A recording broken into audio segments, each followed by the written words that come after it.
Hey everybody, welcome to the Heart and Hustle podcast. Yes, she is texting her daughter right there. I wanted to start to make it super awkward on here. Today we're going to be talking about time management because you're interrupting our time again. It's like we're sitting there trying to box in our time to do this podcast and you're interrupting me trying to do your... No, we're not going to start over on this. Time management, here we are, boxing everything. What's that? Start over. No. Start over. Too late. Good content. Talk soon after the intro. So the big question is this. How are leaders like you that recognize people and technology are the backbone of the company they're building continue to make progress when they have no clear idea on how to develop individuals and utilize technology in a way that helps them remain profitable? That is the question, and this podcast will give you the answers. This is Tom and Michaela, and welcome to the Heart and Hustle podcast. 5, 4, 3, no, or 1, 2, I think either way you count. Just 4, 5. All right. Hey, everybody. Welcome back to the Heart and Hustle podcast. Today, we're going to talk about time management. yeah, time management. What is it? Ugh. I have a love-hate relationship with time management. I have a hate relationship with time management. That's part of why I have a love-hate relationship.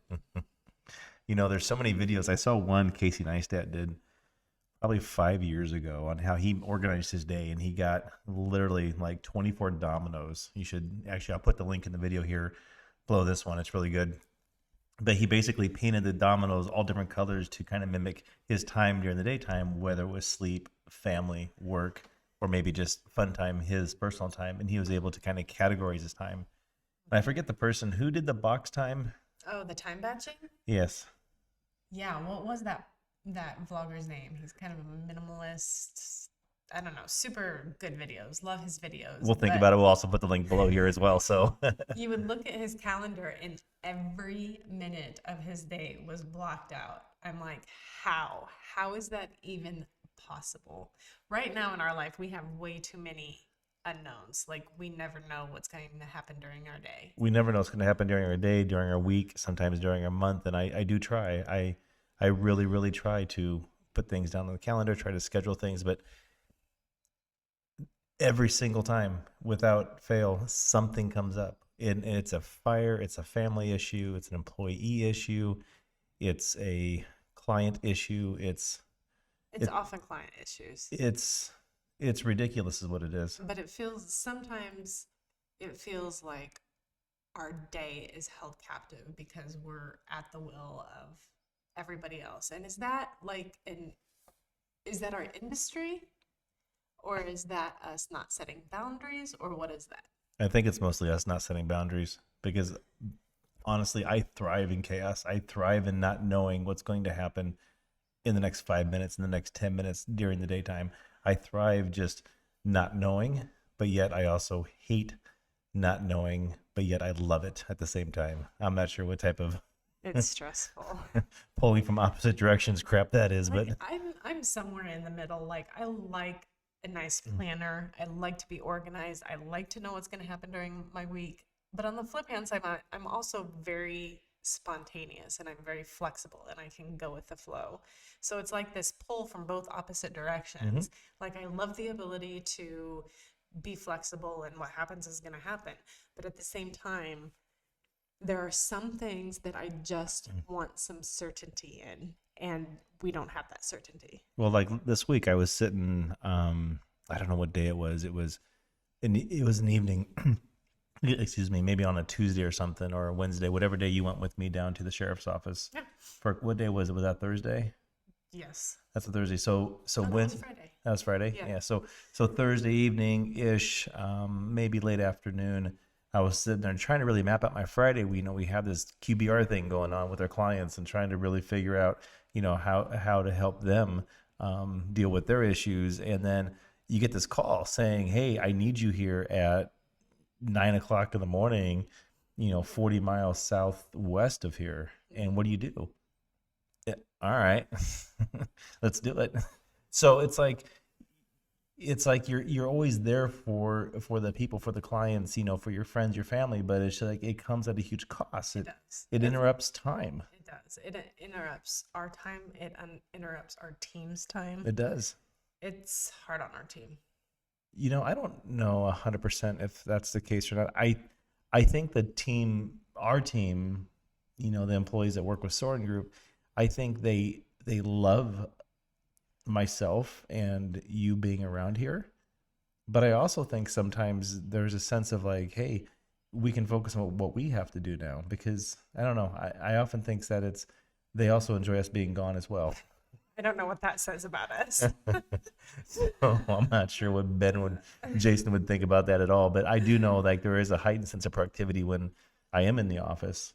There's a lot of communication, a lot of things that goes back and forth, but I feel just as productive. I feel that the team is just as productive.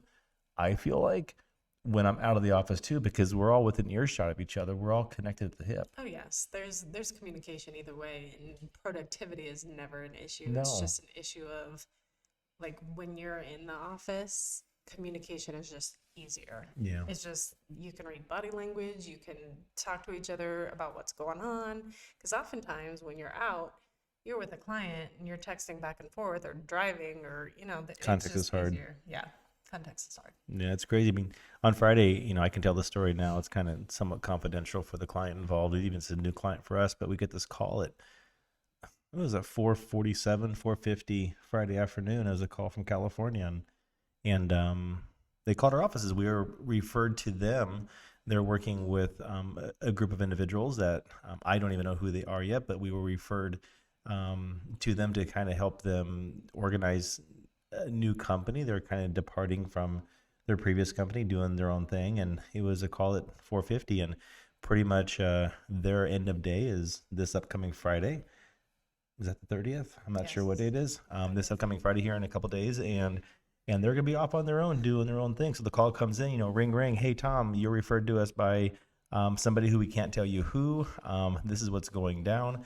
We need to know that, can you guys get equipment, systems set up, email addresses created, working with Office 365, some document online program she mentioned. Basically just an entire office of 8 to 10 people, nothing huge by any means, but we're going to have to start this on Friday the 30th, if not go into the next weekend on Monday. And then also, by the way, we need to order a tremendous amount of equipment, tens of thousands of dollars worth of equipment, have it set up and done here in a week. You get those calls all the time though. When we always deliver, don't we? You get the calls all the time where We always deliver, don't we? we always We deliver. always deliver. At what cost, though? And what cost? I mean, I can't count on my both hands and feet the last even 6 months how many times, oh yeah, Tom, we forgot about this. This is happening tomorrow. Yep. Can you make sure this happens? Like move of entire offices. That's right. Or like crazy big Things major have been things. planned in their minds for sometimes months, and we've even known about it, and then they kind of forget to update us through 30 days, and all of a sudden, hey, tomorrow morning on Tuesday, it's go time. Yeah. So it's completely retool, reshuffle. Or even completely, like sometimes, not very often, but sometimes we don't even know what's taking place. And all of a sudden we're getting a phone call that, hey guys, our phones aren't working. Well, why? Well, I don't know. We got all brand new phones, so maybe that's why. And it's like, what the? No. Yeah. And see, I think that is the piece that's hardest on the team. It That, is. I mean, I thrive in that stuff, but we have team members that, they can't. They just, and most people Well, can't. they can't, like our team we have is very flexible and they're very fluid. But when you're dealing with that over and over and over Every again, single day of and the week. every week and every month and every year, there's burnout. There's burnout. Burnout can happen. And I've seen it. Oh, we see it all the time. We see it. The hardest part though is, in my opinion, is how do you, and I hate to use the word coach, but how do you have those conversations with clients about that? Because they're also seeing it inside their industry. They're having things flip over them True. day in and day out. Construction, not construction costs, excuse me, but just construction buildings. Things happen with them that cause them to turn on a dime, and then Yep. that's the old saying: crap rolls downhill. Then all of a sudden, it causes us to turn on a dime. And I know so many companies that say, "Hey, listen, not our issue. This cannot be done today because we just can't," and we just don't say no. Is that the But- no? Is that the no nose policy? That's your no-nos policy. No nose. But back into time management and how that works in our world, it makes things very difficult. It does. I know there's certain topic, certain things that you have to be diligent on, when it gets into production schedules of, website releases and media posts and stuff like that. There is a rhythm behind there, but for the most part, you don't have, people breathing down your neck to the point where things are an emergency. Like literally, like people are offline, they're down. We're gonna fire an employee in 22 minutes, and We need everything shut down. yeah, or are we doing the right thing here? Can you review this policy? Can you look at this thing? Just make sure we're doing things right. And it's impossible to make a decision inside that time. So it's like, even, as we record this podcast, it's like we think about the next day and what's going to happen and what's on my schedule, and there's so much. It's mind-boggling, but Even if we know, like, well, I asked you what an hour ago. What's our week look like? And you're like, we got yeah. this, we got that. I don't we want got to jinx this. myself. I mean, if I say, "Hey, we're going to be Mr. Structure here, and we're going to have everything mapped out from 6 a.m. to 7:30 a.m., I'm going to do this, and from 8 to 10, I'm going to do this," and I know for a fact at 8:06, it'll be blown out of the water. Probably more like 7:52. But you know what's going to happen though is that still everything gets accomplished, and I think that's part of it. Is I can't speak for you, but if I have 5 things I have to do that day, I know those 5 things have to get done, they will get done.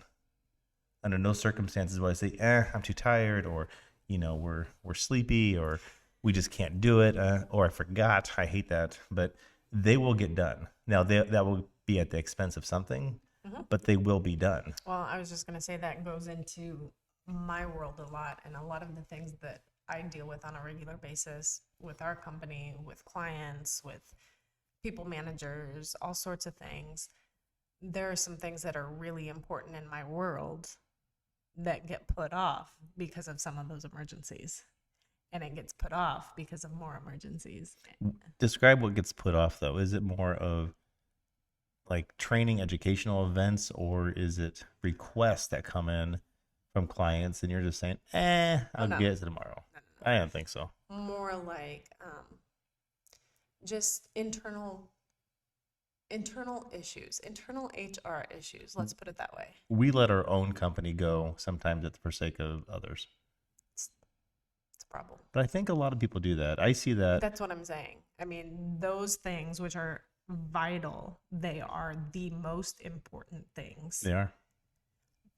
get put off because of fire after fire after fire, that those things that are in your face that you have to deal with now to keep the company running, to keep money coming in, to keep your clients happy, to keep, whatever the case may be.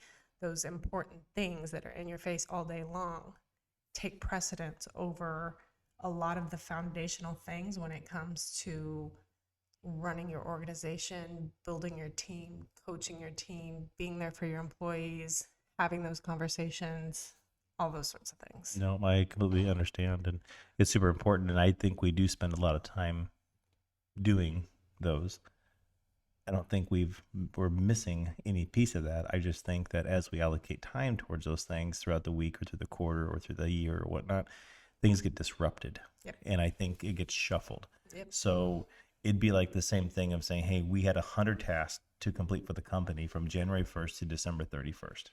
Now, most people, they're going to schedule those tasks at 25 tasks per quarter. They're going to break it down per week or per month or everything else. We end up just making sure the tasks are complete by the end of the year. But there are certain deadlines that you have to hit for legal reasons or whatever. And obviously those are done, but it's hard. It's very difficult on those times. So you do got to structure your time. But we also live in an industry where it's very difficult because we're in the services-based industry. So you are providing services to, thousands and thousands of people and hundreds of companies. And it's tough. You get those requests in, you get those calls in, and, you want to be there for them. You want to help them. You want to help them through their problems and so on and so forth. And that does come at an expense. Yeah, it does. But outside that, how was your week this week? No, let's take a step back. What does your week look like this week? What is going on with you this week? There are a lot of things happening. Tuesday's very busy. Tuesday's a busy day. We have quite a few meetings. I have some proposals I need to get out, some time frames I want to get out to some of my clients. Lots of things happening. Kind of help them plan what they need to plan for. Yeah. But that comes at the expense of you planning for what you need to plan for. Yeah, it does. My dad used to always say, how much wood can a woodchuck chuck? A woodchuck could chuck wood.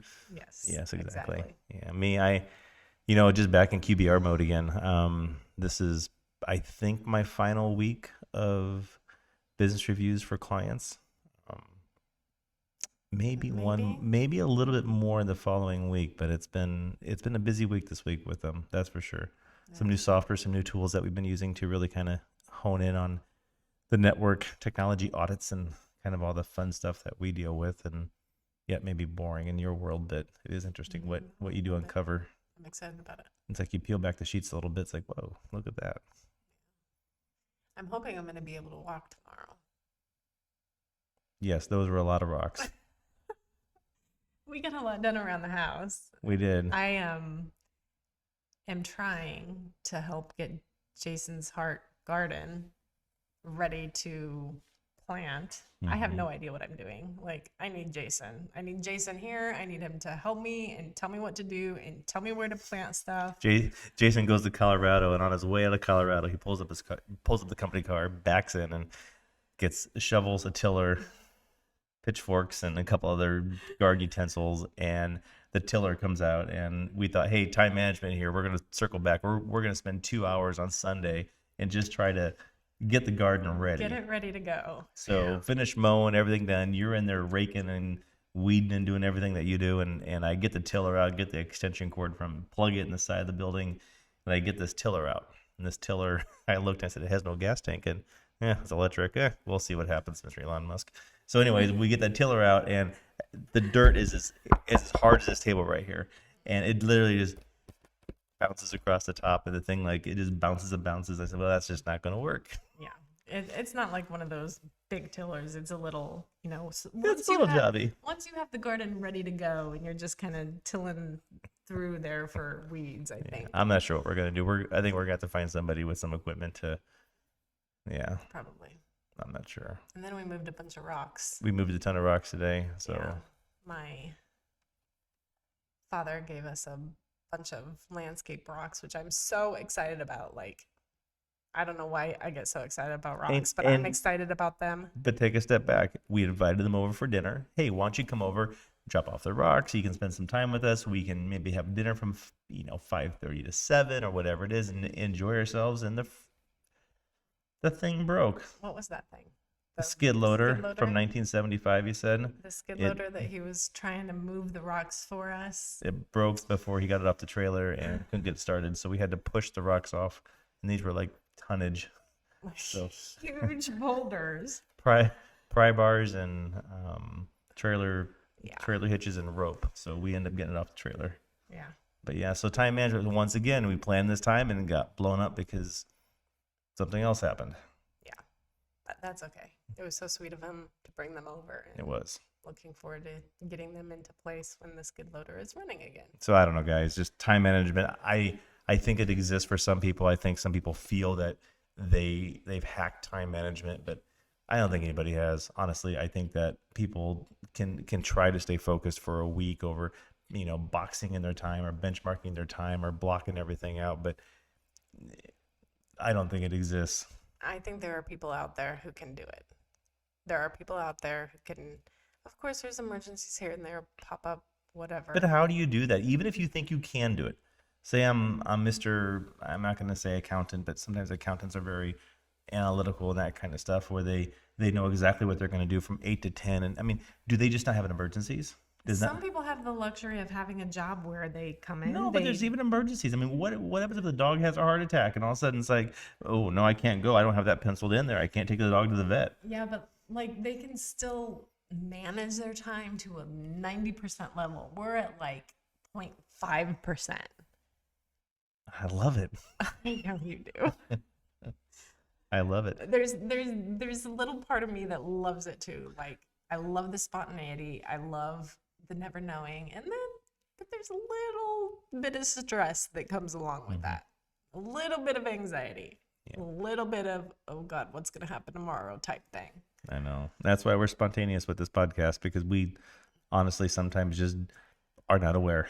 So, and we'd love to talk about it. See, I didn't even know we are going to have this conversation until maybe 5-6 minutes before we were having this conversation. Yes. And now we're talking about this conversation, not knowing what we're going to really say next and how to actually, cut to the end and what we're doing. Drives Haley nuts because she Drives her likes to crazy. box everything in a time, but Understandably so. yeah, Like, and she does a really good job at it too. we've got to have some sort of organization, some Structure. sort of- There you go. We're working on it. We're We'll working on get it. there.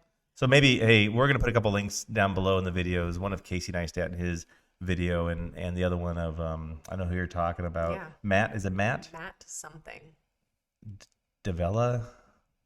Yes. Yes. That's the one. He's a phenomenal podcaster, I love YouTuber. his YouTube videos. He's yeah. really good. Yeah. So anyways, we'll put a couple links in there and kind of look it out. And let us know some comments of what you think about time management. And if you know us personally, if you know myself or you know Michaela here, maybe you can comment and say how bad we do suck with time management, or maybe how good we actually are. Or maybe we just let the cat out of the bag on a few things too. We probably did. We probably did. So but maybe anyways. not. Maybe it's very obvious. Who knows? There you go. Well, hit that subscribe button, everybody, to Heart and Hustle. Don't forget May 4th, my birthday. Presents are always welcome. This coming from the guy, I hate my birthday. I hate my Don't birthday. acknowledge me. Don't say happy birthday. Nothing. I hate my birthday, man. So anyways, that day, I'm going to try and go live every single day of the week. That's a big goal. It's a big goal, but There's I'm a going lot to of try and do it. fires that come I up. really want to do this whole Truman Show thing. I don't know. Truman Show thing. Oh, no. You've never seen the Truman Show? I've seen it, but I didn't like it. It creeped me out. It creeps me out, too. I don't want no part of no Truman Show. You're going to be on it with me. Oh, jeez. There you go. You'll see tidbits of her as well. So anyways, thanks for joining, everybody. Hope you have a safe evening. Have a great rest of the week, and we love you to death. So see you later. Bye.